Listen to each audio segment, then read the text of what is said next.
Bismillahirrahmanirrahim. Assalamualaikum warahmatullahi wabarakatuh. Bagaimana kabarnya anak-anak? Semoga kalian semua sehat walafiat ya. Diberikan kesehatan, kemudahan dan kelancaran dalam segala urusannya. Oke, hari ini kita akan memulai belajar kembali, yakni pelajaran prakarya. Oke ya, pertemuan kali ini di bab pertama kita membahas mengenai kerajinan serat dan tekstil. Perhatikan di sini, kerajinan serat dan tekstil. Bagian A kita pelajari mengenai kerajinan serat. Definisi serat. Serat adalah jenis bahan berupa potongan-potongan komponen yang membentuk jaringan memanjang yang utuh.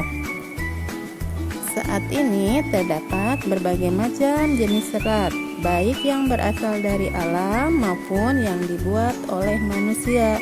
Jadi serat itu terbagi dua, serat alam dan serat buatan. B. Jenis dan karakteristik bahan serat.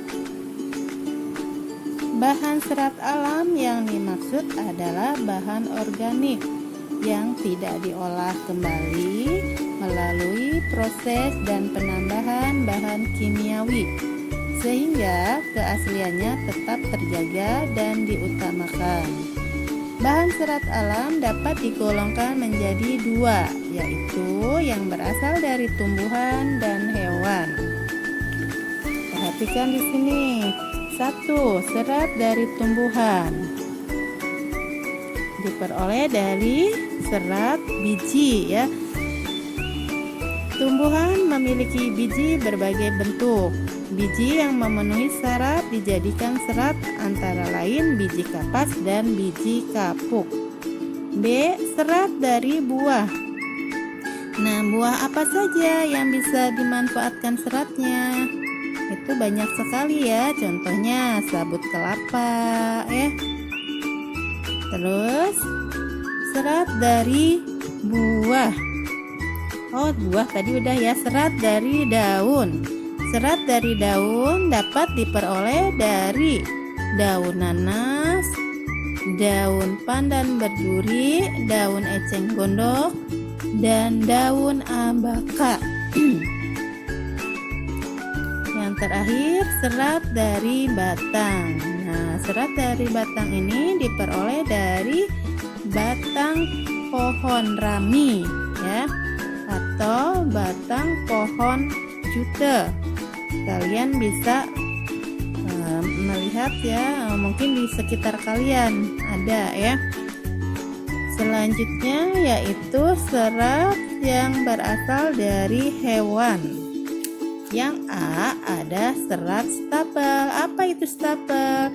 Stapel yaitu serat yang berasal dari rambut hewan yang disebut wool. Nah, kalau yang berasal dari wool ini, jikalau sudah menjadi kerajinan, sangat mahal ya nilainya. Terus yang kedua, serat dari filamen. Apa itu filamen? Filamen yaitu serat yang berbentuk jaringan. Contohnya serat yang berasal dari larva ulat sutra yang digunakan untuk membentuk kepompong. Nah, kepompong inilah yang merupakan serat, lalu dipintal menjadi benang. Sutra terdiri atas protein. Sutra merupakan untaian lembut dan bersambungan yang dilepas dari kepompong dan dikenal sebagai ulat sutra. C. Teknik pengolahan serat. Perhatikan ya, sebelum membuat produk kerajinan, kita harus melakukan proses pengolahan terhadap bahan tekstil tersebut. Proses pengolahan antara lain pemintalan. Pemintalan merupakan proses pembuatan benang dengan memilin dan menjalin secara bersama-sama serat tumbuhan maupun hewan. 2. Penggulungan. Benang yang sudah dipintal akan digulung supaya rapi ya. Untuk menggulung menggunakan suatu alat. Yang ketiga, pencelupan. Nah, dalam proses pencelupan ini bertujuan untuk memperoleh warna yang kuat atau yang pekat. Setelah proses pencelupan, maka benang dikeringkan. Yang keempat, penenunan. Penenunan dilakukan setelah benang benar-benar kering.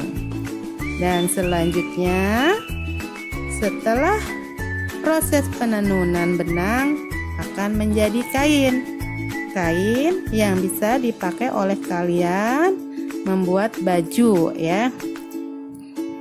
Selanjutnya, yang D, proses produksi kerajinan dari bahan serat.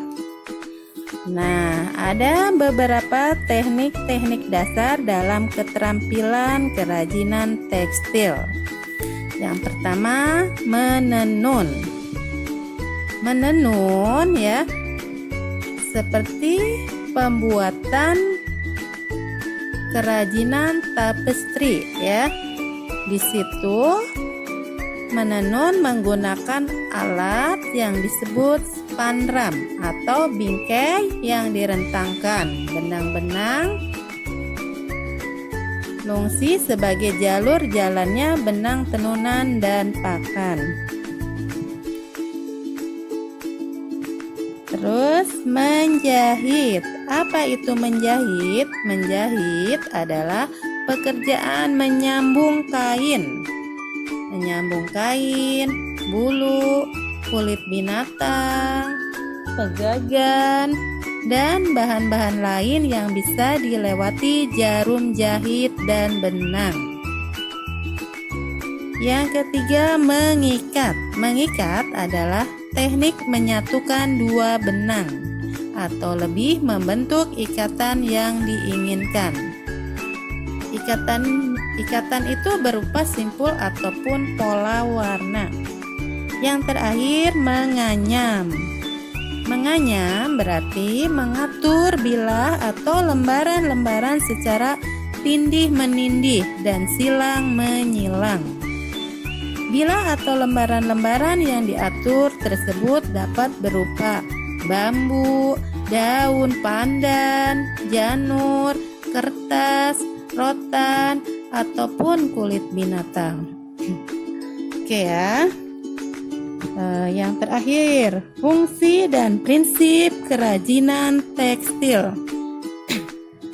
Dalam pembuatan kerajinan memiliki beberapa fungsi. Yang pertama, fungsi penghias. Oke, di sini salah ketik ya, penghiasan. Di situ fungsi penghias. Yang kedua, fungsi benda pakai. Yang ketiga, fungsi kelengkapan ritual. Yang keempat, fungsi simbolik. Perhatikan juga gambar di sini ya. Di sini contoh kerajinan limbah tekstil. Aneka karya kerajinan limbah tekstil. Jadi limbah tekstil pun bisa dibuat suatu kerajinan yang mempunyai nilai guna. Oke ya, di pertemuan kali ini Ibu cukupkan sekian. Insya Allah kita sambung kembali minggu depan. Terima kasih. Assalamualaikum warahmatullahi wabarakatuh.